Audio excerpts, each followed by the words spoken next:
Hello, welcome to Connotation Points Video Snark. This video series isn't an audiobook, it's designed as commentary. This series emphasizes reading and listening comprehension skills. If you thought that this was an audiobook, maybe stick around and learn something. I also want to know why you thought that this was an audiobook, because no matter how many times that I say up front that this is a detailed book review, people still get upset that this isn't an audiobook. What made you click on this? My focus is on reading books, discussing what went wrong, and suggesting ways that they could be fixed. I'm continuing my read-through of Garden Spells by Sarah Addison Allen. If you haven't seen the earlier videos, you can find the links below. Chapter 13. Fred sits in his office and muses over what in the world he's supposed to do with the mango splitter. He thinks that James likes fruit, but isn't sure how this is supposed to bring them back together. Then somebody pokes their head into his office and says that some guy wants to talk to Fred. It's somebody from the college who is holding a class tomorrow night about tricks and tools used for local produce. Could you swing by as a local expert and give a little talk? As Fred goes back to his office, he obviously thinks that this is what the mango splitter is supposed to be for, but he can't quite figure out how James figures into all of this. He rings James, but his estranged husband doesn't pick up. Back over with Bay, she's anxious that thorns are creeping up in the garden. Claire is usually so on top of things, but she's been distracted with Tyler. Even her mother is happier with Henry. But Bay is too anxious about a lot of different things to feel comfortable, and while her aunt and mother are too busy being distracted, this is apparently creating room for evil things to creep in. Bay asks the apple tree for help, but the only thing it can offer her is more apples, which isn't exactly useful.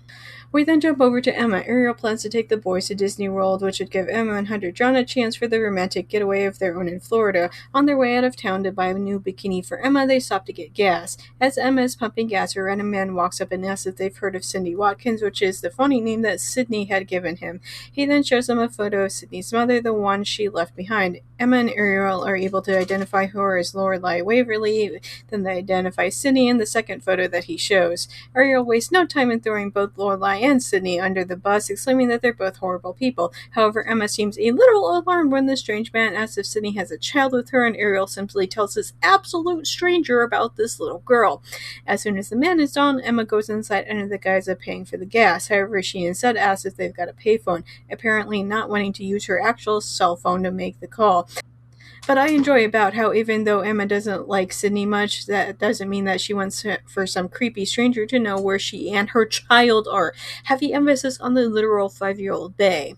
We jump back over to the sisters who are throwing a party to celebrate Claire shacking up with some guy. Lovely. Anyway, when Evanelle shows up, she explains that Fred isn't going to be there. Evanelle then goes on this kind of long-winded rant about how she simply hands things to people, that it doesn't somehow mean that Fred is going to end up getting married to the guy offering the free class at the college. Why the hell would a mango splitter somehow mean that you're going to end up forever tied to a singular person? Jeez, come on, man. At this point, Evanelle accidentally spills an important family secret. Lorelai has been dead for a long time now, that she died in a car accident, and that the grandmother and obviously Evanelle knew this entire time. At this point, I'd like to pause briefly because the narration makes it seem like this wasn't a surprise to his sisters, but at the same time that it was some huge revelation. I'm not even sure what's going on, but with this and one more chapter left, I'm not sure that I care to explore how and why the author dropped the ball so badly. Evanelle sits down and explains to them that they think Lorelai ate an apple that showed her how she died when she was about 10 years old, that her reckless behavior was her trying to change her fate. Obviously, she returned to Bascom with her daughters, but Evanelle thinks that Lorelai ate another apple right before she disappeared for good. As Claire warns Evanelle that the tree is extra cranky today, Evanelle warns the girls that they'd better tell their men the entire truth of who they are. The sisters agree that they should at some point. Henry is a little late in arriving. When he does show up, he tells Sydney that Evanelle swung by briefly with Fred to drop off a book. That lets her use it as an excuse not to come. Inside, Sydney decides that she's got to kiss Henry to find out, so she does. When he asks her why, she promises to tell him later. The phone then rings. It's Emma from the gas station warning Sydney about the creepy guy asking about Sydney and Bay. After a tiny time skip, they're all enjoying themselves at the garden party when an unexpected guest shows up. Well, unexpected for them anyway, but not to the readers. Not only is David there, but he brought a literal gun, which he starts waving around because, yeah, crossing state lines to drag your girlfriend back home at gunpoint is totally a good look, dude. David gets angry at the sight of Tyler and Henry, but ends up shooting Henry. He goes down, but Sydney is so focused on simply getting David away from there before he can hurt anybody else. She doesn't have time to focus on what happened to Henry. He starts screaming and randomly commenting about Claire's tits. What an odd thing to say. David gets angry that Bay is hiding and screams at Sydney for undermining his authority with his daughter when Sydney tells Bay to stay hidden, which, considering everything that she's witnessed, Bay is obviously not stupid. He knows that Bay is behind the tree and jokingly insists that Bay wants him to eat an apple. Since there are plenty littered around, he grabs one and eats it, then still drops both the rest of the apple as well as his gun. When David comes back to himself, he demands to know what the hell he witnessed. Since he had a negative reaction, Sydney takes a stab in the dark and guesses that he witnessed how he's going to die. She taunts him with it, and also taking a stab in the dark that David's cruel nature finally forces Carmen to catch up with him. She screams at him that this will come true as long as he remains there. He flees. Sydney then goes over to Henry, who is miraculously not immediately dead from what happened. They obviously go to call not only an ambulance, but also the police. But Sydney is of the opinion that David will not be back because of what happened. Tyler is confused as to how Sydney can be so sure that David won't return. Claire explains to him that eating the apple makes you have visions, either of the best moment of your life or the worst. Tyler is confused because he ate an apple and saw himself with Claire, but this only makes Claire kiss him. Something circular and self-fulfilling prophecy. Love my Snark, I also offer book editing services where I bring that same approach to your writing. If you prefer a more traditional approach, I also offer professional book editing services. You can contact me on any of my social media platforms if you have further questions about my editing services, including pricing options. If you're interested in reading my own stories, you can purchase my spicy short stories as well as 2 full-length novels on Amazon. If you're not already following me on Reddit, I recommend doing so to stay updated on when I offer free content. Reddit is currently the only place where I'm advertising myself these days. Patreon has recently introduced free memberships. By joining, you'll be able to enjoy the same content I post on Tumblr, now conveniently available on Patreon. Patreon supporters can enjoy even more book snarks starting at only $1 a month. Plus, Patreon now offers a 1-week free trial. Don't miss it. Big shout out to Phoebe for supporting me on Patreon already. Also, a huge thanks to an anonymous donor for making a one-time donation. If you want to hear your name in my video next week, either support me on Patreon or make a one-time donation. Part 3, Foresight. I'm going to scream if this is nothing but a giant ad telling you to go read the next book or whatever. Little Hell has been actually resolved, and I'm not exactly interested in reading anything else by this author. Chapter 14. 6 weeks later, the apple tree has been holding the photos of Lorelei hostage after David dropped them all when he fled. The sisters are determined to get them back, but Evanel insists that the tree has always had a soft spot for Lorelei. Evanel goes on to say that Fred is dating Steve from the cooking class, that he feels obligated to do so simply because of the mango splitter. And if this is the author's idea of closure for Fred's subplot, she's got another thing coming, because what the hell do you mean by dragging this man to the front and center for at least a quarter of this book, push him through the ringer because of reasons, and then the only send-off for this subplot that we're going to get is, oh, by the way, told to us secondhand through Evanel complaining about being forced to third wheel in their relationship. She then tells the sisters that she saw Henry at the store and he's looking a lot better now, that he can't seem to stay away from eating apples even though they aren't the magic apples. Claire says that Taylor went the opposite route and is going out of his way to avoid apples forever. Then the narration brushes over what happened with David, that he was caught in Kentucky and begged not to go to jail, despite the fact that he stalked a woman across state lines, shot somebody, then fled across state lines again. This is also an unacceptable ending for David's subplot. This took up another quarter of the book, yet the actual resolution was shoved in at the last second, then brushed aside like it didn't fucking matter.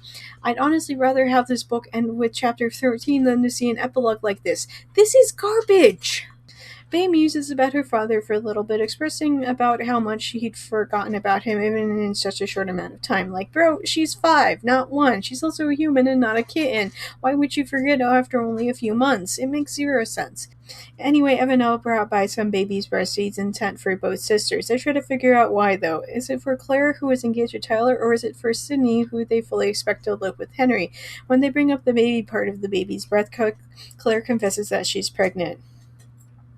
Bay is only happy that her family is happy, and it seems like everything is exactly where it's supposed to be. She lays on the grass and hears the photos fluttering up in the apple tree, exactly like in her vision, except for one thing, the reflections on her face. She then pulls out the brooch that Emerald had given her and decides that this is what it must have caused it. The book ends on that insanely unsatisfying ending. I take back what I said before the chapter started. An ad would have been so much better, rather than this not even half-assed, like quarter-ass attempt to wrap things up without actually resolving a singular thing. I suppose that the only consolation is the simple fact that, hey, at least Emma and Hunter John's subplot wrapped up a while ago, so they weren't dragged into the sorry excuse for an epilogue as well. The book ends with a 3-page mini list of things from the garden and their magical properties. I don't know if any of these things have a history of what the author is claiming or if she simply made them up, but there they are. No actual recipes, though, so that's nonsense. I love it when books have recipes at the end. So, final thoughts time. Overall, it wasn't the worst book that I've ever read. It kind of existed. Not quite slice of life, but too supernatural for most people to really consider it to be a proper contemporary read. But not enough actual magic for the rest of the readers to feel actually satisfied with that.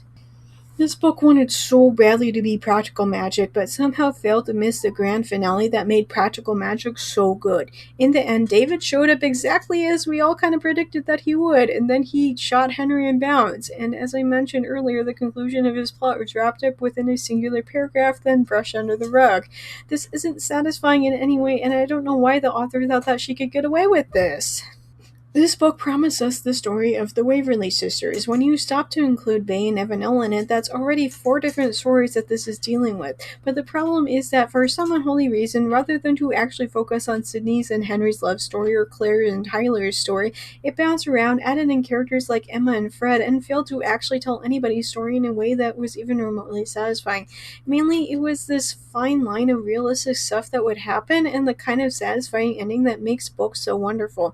In real life, you might hook up with the cute guy who moved in next door, get pregnant, get married, and live with him forever. Super realistic, but my problem is, this isn't real life. This is a book. I want to see this toe-curling romance unfolding on page. Instead, every single thing is brushed over so quickly. Tyler comes off like he saw Claire, decide that he had to have her, sexually assaulted her, pestered her, slept with her, and then maybe intentionally baby-trapped her. It's not romantic, it's demented and creepy. And the same can be said for all of the subplots, especially the one with Emma and Hunter John. Like, what was the point of any of that, of introducing the Clarks at all, especially those weird flashbacks? The magic was also really bad. Like, how do we know that they're not simply quirky weirdos in town? Sydney is really good at making people look great. She also went to cosmetology school and literally learned how to do that. That's not a magic power, that's called having a good education. All of that being said, I never once felt the urge to strangle any of these characters. They were flawed but actually grew and changed throughout the story. The bar is on the ground here, but hey, take your praise and go. Do I have any interest in reading the rest of the series? No. Would I do it if somebody asked me to? Yes. This wasn't the worst book ever, but at least it was short. As always, I will be taking a break from YouTube until I have completely finished up another book and the content is all ready to go. I don't know when I'll be back, but I'll keep everybody posted about my return. Thanks for watching. New Book Snark videos go live every Monday with occasional extras during the week. Your support means so much, even if it's not financial. Watching my videos, subscribing, and liking, and sharing them with my friends all go a long way in helping my channel grow. If you've already caught up with all my videos, you can go to Facebook, WordPress, Tumblr, or free on Patreon for my main Book Snarks, always free and updated every morning. A link tree for everything is posted below. See you next week, guys. Don't do that. You're naughty.